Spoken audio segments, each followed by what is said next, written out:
அனைவருக்கும் அன்பான வணக்கம். நலாஸ் கிச்சன் தங்களை அன்புடன் வரவேற்கிறது. இன்றைக்கி நம்ம பட்டாணி பால்கறி எப்படி செய்வது என்பதை பார்க்க போகிறோம். நம்ம வீடியோக்குள்ளே போகிறதுக்கு முன்னாடி நம்ம யூடியூப் சேனல் நலாஸ் கிச்சனை சப்ஸ்கிரைப் பண்ணிவிட்டு அப்படியே அதுக்கு பக்கத்தில் இருக்க பெல் பட்டனை மறக்காமல் கிளிக் பண்ணுங்கள். இன்றைக்கி நம்ம பட்டாணி பால்கறி எப்படி செய்வது என்பதை பார்க்க போகிறோம். அதுக்கு தேவையான பொருட்கள் நம்ம பார்க்குறோம். பச்சை மிளகாய் 2 எடுத்திருக்கேன், சின்ன வெங்காயம் ஒரு 4-5 எடுத்திருக்கேன், இஞ்சி பூண்டு விழுது ஒரு அரை ஸ்பூன் அளவுக்கு, ஒரு பட்டை ஒரு கிராம்பு, ஒரு பெரிய வெங்காயத்தை நறுக்கி கட் பண்ணி ரெடி பண்ணி வச்சிருக்கேன், ஒரு 1/4 டம்ளர் அளவுக்கு பால், எண்ணெய் தேவையான அளவு, சோம்பு அரை ஸ்பூனு, கசகசா அரை ஸ்பூனு, பச்சை பட்டாணி நமக்கு தேவையான அளவு நான் 3/4 கப் எடுத்து வச்சிருக்கேன், தேங்காய் ஒரு அரை மூடி, உப்பு தேவையான அளவு, ஒரு உருளைக்கிழங்க வேக வச்சு தோலை உரிச்சிட்டு கட் பண்ணி எடுத்து வச்சிருக்கேன். இதுதான் நமக்கு தேவையான பொருள்கள். இப்போ கடாயில எண்ணெய் விட்டுக்கிறோம். அதுல நம்ம எடுத்து வச்ச சோம்பு கசகசா போட்டுக்கிறோம், பச்சை மிளகாய் சின்ன வெங்காயம் அதையும் எடுத்து போட்டுக்கிறோம். வதக்கிட்டு துருவி எடுத்து வச்சிருக்க தேங்காயை போட்டு நம்ம வதக்கி எடுத்துட்டு போறோம். இப்போ இந்த வதக்குனதை நம்ம மிக்ஸி ஜார்ல போட்டு அரைச்சு எடுத்துக்குவோம்.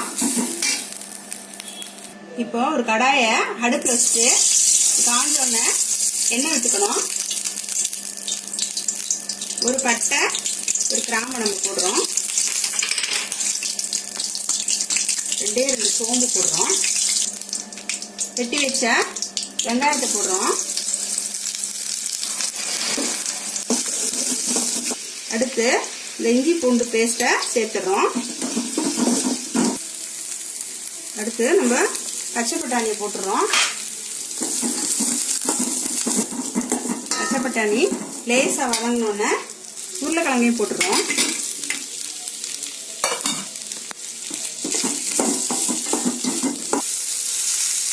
அடுத்து நம்ம அரைச்சி வச்ச பேஸ்ட்டை நம்ம இதோட ஆட் பண்ணிக்கிறோம்.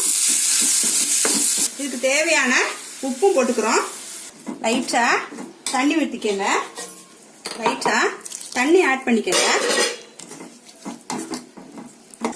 ஏற்கனவே பச்சை மிளகாலாம் வதக்கிக்கிறதுனால நமக்கு பச்சை வாசனை அடிக்காது.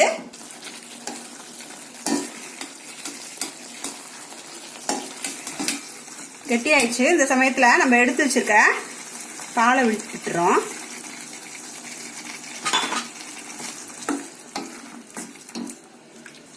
இது அப்படியே கெட்டி ஆயிரும். லைட்டா விடுங்க. பாலை விட்டோன்னே அப்படியே இறக்க வேண்டியதா. இப்போ நம்ம பட்டாணி பால்கறி ரெடி ஆயிடுச்சு. இது சாதத்துக்கு சைட் டிஷ்ஷாக யூஸ் பண்ணிக்கலாம். இது நீங்களும் உங்கள் வீட்டில் ட்ரை பண்ணி பாருங்கள். இந்த வீடியோ உங்களுக்கு பிடிச்சதுன்னா லைக் பண்ணுங்கள், ஷேர் பண்ணுங்கள், கமெண்ட் பண்ணுங்கள். மறக்காமல் நம்ம நலாஸ் கிச்சனை சப்ஸ்கிரைப் பண்ணி இதற்கு பக்கத்தில் உள்ள பெல் பட்டனை கிளிக் பண்ணுங்கள். நன்றி.